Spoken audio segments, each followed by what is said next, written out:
Hello everyone. तो पिछले lecture में हमने speed control of 3 phase induction motor complete कर लिया था। हमारे पास एक और टॉपिक है।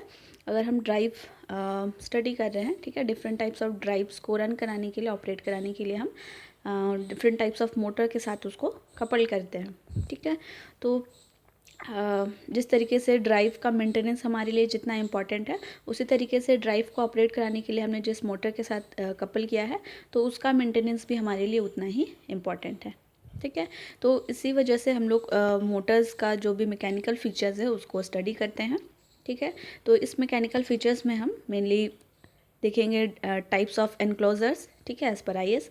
जैसे हम लोग मोटर होता है, ठीक है, तो मोटर अगर आप लोग देखे होंगे तो मोटर के ऊपर कवर होता है, जिसे हम लोग योक बोलते हैं, स्टेशनरी पार्ट होता है, ठीक है। यानी कि एक मैकेनिकल सपोर्ट के लिए एंड प्रोटेक्शन के लिए, डिफरेंट पर्पस के लिए ये एनक्लोजर या जो कवर होता है, आउटर पार्ट, ठीक है, मोटर जो रोटेटिंग पार्ट है उससे प्रोटेक्ट करने के लिए। तो ये हमारे पास मोटर का टाइप ऑफ एनक्लोज़र, ठीक है, एनक्लोज़र कहलाता है।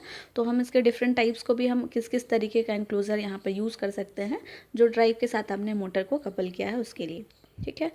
दूसरा मैकेनिकल फीचर हमारे लिए इम्पॉर्टेंट है यहाँ पर टाइप्स ऑफ बेरिंग। ऑब्वियसली जब रोटेटिंग मशीन हम यूज़ कर रहे हैं, ठीक है, तो ये बेरिंग्स बहुत ज़्यादा इंपॉर्टेंट फैक्टर है। जितना कितना स्मूथ रन कर रहा है आपका, रोटेट कर रहा है मशीन, ठीक है, उसके लिए। Type of transmission for drives, ठीक है। अगर आप एक से दो मशीन को कपल कर रहे हैं, ठीक है, तो ये कपलिंग ड्राइव्स के थ्रू हो सकता है, बेल्ट चेन के थ्रू हो सकता है। तो ये ट्रांसमिशन जो हम कर रहे हैं मैकेनिकल फोर्स का मोटर से ड्राइव तक में, ठीक है, तो ये ट्रांसमिशन के लिए जो ड्राइव्स हम यूज़ कर रहे हैं किस किस टाइप का हो सकता है। एंड ऑब्वियसली नॉइज़ लेवल, जो हम मशीन यूज़ कर रहे हैं उसका नॉइज़ लेवल कितना है, ठीक है। एंड इसके साथ ही हम और भी कुछ इसका इससे रिलेटेड हम कुछ टर्म्स देखेंगे। तो यहाँ पे मैकेनिकल फीचर्स हमारे लिए उतना ही उनको मेंटेन करना, उनको जानना एंड एप्लीकेशन वाइज उनका यूज़ करना, सिलेक्शन करना हमारे लिए उतना ही इम्पॉर्टेंट है। तो सबसे पहले हम डील करेंगे टाइप ऑफ एनक्लोजर्स, ठीक है। तो एनक्लोजर्स जैसे हम समझ पा रहे हैं कि इनक्लोज करेगा किसी एक पर्टिकुलर पार्ट को, ठीक है, किसी चीज़ को। तो हमारे पास रोटेटिंग पार्ट होता है, ठीक है, मोटर होता है। तो इस मोटर ये कंटिन्यूअस रोटेशन में है। एंड सपोज़ यहाँ पर कोई भी चीज़ यहाँ पर अगर आ जाता है, सपोज़ कोई लिविंग थिंग हो गया, ठीक है, इंसेक्ट्स हो गया, या फिर सपोज़ कोई मैन पावर ही हो गया जो, ठीक है, एक्सीडेंट हो सकता है रोटेटिंग पार्ट में, अगर किसी तरीके से कांटेक्ट में आ गए, टच हो गया, तो ये हमारे लिए एक्सीडेंटल फैक्टर हो सकता है। तो इसको इग्नोर करने के लिए, उसको अवॉइड करने के लिए हम सेफ्टी पर्पज़ के लिए इनक्लोजर्स का यूज़ कर सकते हैं, ठीक है, कवर प्रोवाइड कर सकते हैं रोटेटिंग पार्ट्स को, ठीक है। पहला तो ये हो सकता है। एंड दूसरा हमारे लिए रीज़न हो सकता है कि सिंस मशीन आपका रोटेटिंग पार्ट है, तो यहाँ पर एफिशिएंसी थोड़ा सा लूज़ हो जाता है, लॉस होता है, ठीक है। तो रोटेटिंग पार्ट्स में एफिशिएंसी हाई हो, ठीक है, ज़्यादा से ज़्यादा हो, तो इसके लिए हमें उसका स्मूथ रन, ठीक है, कराना है। एज वेल एज हमें ध्यान रखना है कि डस्ट डर्ट वहाँ पर प्रेजेंट ना हो, ठीक है, जो रोटेटिंग पार्ट को रोटेशन में वहाँ पर किसी तरीके से अफेक्ट ना करे। तो ये भी हमारे पास रीज़न हो सकता है कि हम रोटेटिंग पार्ट्स को डस्ट एंड डर्ट से प्रिवेंट कर रहे हैं, as well as rotating parts के साथ किसी का कांटेक्ट में ना आ जाए, ठीक है। तो उन सभी को अवॉइड करने के लिए हम एनक्लोजर्स का यूज़ कर सकते हैं, ठीक है। तो मेन हमारे पास यहाँ पर दो एम हो सकता है, ठीक है, एनक्लोजर को यूज़ करने का। Firstly to provide protection to person against contact with live और moving part inside the enclosure, ठीक है। तो जो मशीन है, एनक्लोजर के अंदर जो रोटेटिंग पार्ट्स है, जहाँ पर करंट फ्लो हो रहा है, ठीक है, वाइंडिंग्स है, तो यहाँ पर किसी पर्सन का, ठीक है, डायरेक्ट कांटेक्ट ना हो जाए लाइव पार्ट से या रोटेटिंग पार्ट से। तो इसकी वजह से यहाँ पर प्रोटेक्शन के लिए एनक्लोजर प्रोवाइड किया जाता है, ठीक है। एंड सेकेंडली यहाँ पर to provide protection to machine against harmful ingress of water, ठीक है, यहाँ पर किसी तरीके का मॉइस्चर ना आए, as well as dirt and dust से हम इसको प्रिवेंट करेंगे। तो डिफरेंट टाइप्स ऑफ हमारे पास एनक्लोजर्स हो सकता है, ठीक है।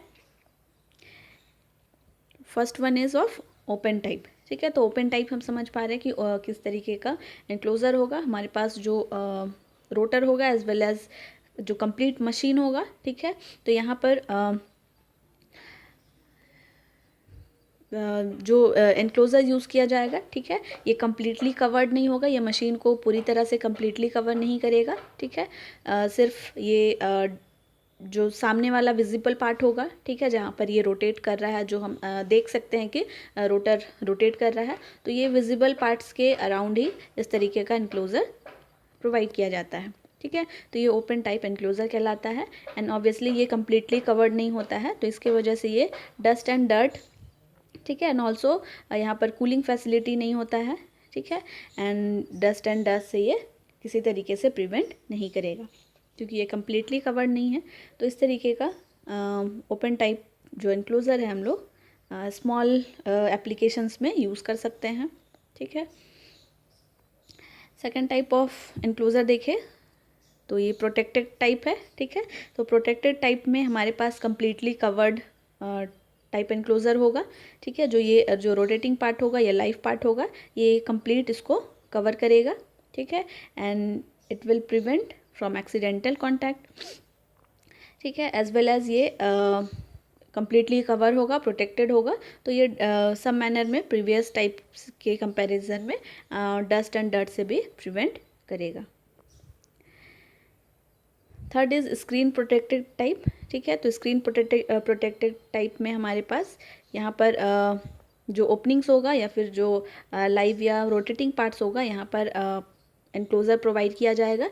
एंड ऑल्सो यहाँ पर जो एनक्लोज़र होगा उसके ऊपर वेंटिलेशंस भी होगा, ठीक है। तो ये कम्प्लीटली कवर्ड नहीं होगा, but at the same time यहाँ पर हम किसी तरीके से इस तरीके का वेंटिलेशन होगा, ठीक है। ये completely solid rigid part type का एनक्लोज़र नहीं होगा, इस तरीके का वेंटिलेटेड पार्ट्स होता है, एनक्लोज़र होता है, ठीक है, जहाँ पर आप डायरेक्ट लाइव पार्ट को या फिर रोटेटिंग पार्ट को हम अगर टच करना चाहे तो ये इनएक्सेसिबल होगा, ठीक है, हम टच नहीं कर पाएंगे। तो ये हमारे लिए सेफ्टी होता है एज अ पर्सन, ठीक है। बट अगर हम इंसेक्ट्स की बात करें, ठीक है, डर्ट एंड डस्ट की बात करें तो ये ईजिली वेंटिलेशन से यहाँ से, ठीक है, ये एंटर कर सकते हैं। तो ये डस्ट एंड डर्ट से प्रिवेंट नहीं करेगा, बट ये एज अ पर्सन, ठीक है, कांटेक्ट में आने से प्रिवेंट करेगा। एंड ऑल्सो यहाँ पर स्क्रीन प्रोटेक्टेड टाइप है तो वेंटिलेशन है, ठीक है, एंड वेंटिलेशन यहाँ पर जो भी मशीन रोटेट कर रहा है तो रोटेशन के टर्म में हीट प्रोड्यूस होता है, ठीक है, डिफरेंट पार्ट्स में। तो उस हीट को डिसिपेट करने के लिए यहाँ पर वेंटिलेशंस होगा, कूलिंग भी यहाँ पर प्रोवाइड किया जाएगा, ठीक है।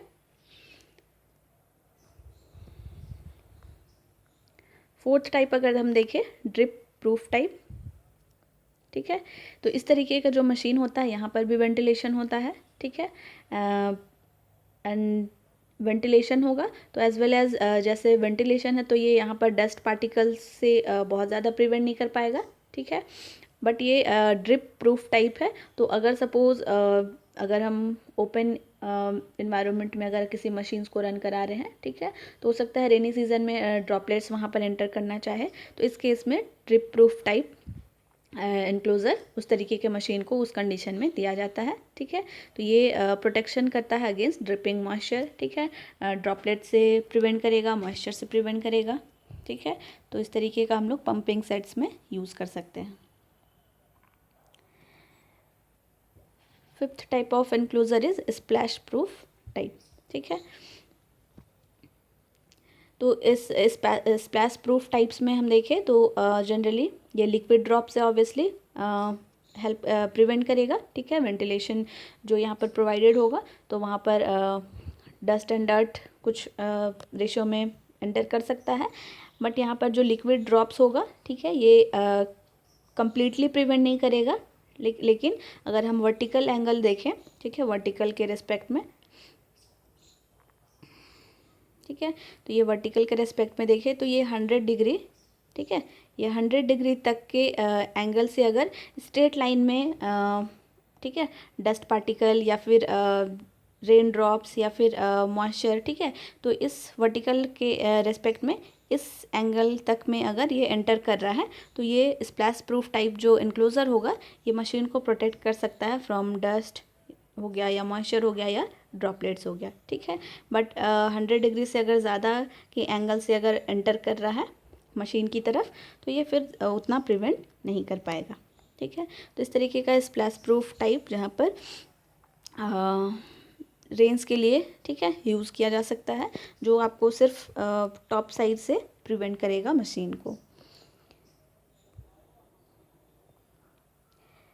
6th one is totally enclosed type, ठीक है। तो हमने डिफरेंट टाइप्स ऑफ देखा, जहाँ पर ओपन टाइप था, स्क्रीन प्रोटेक्टेड टाइप था, as well as ventilation provided था। तो यहाँ पर टोटली एनक्लोज टाइप में यहाँ पर किसी भी तरीके का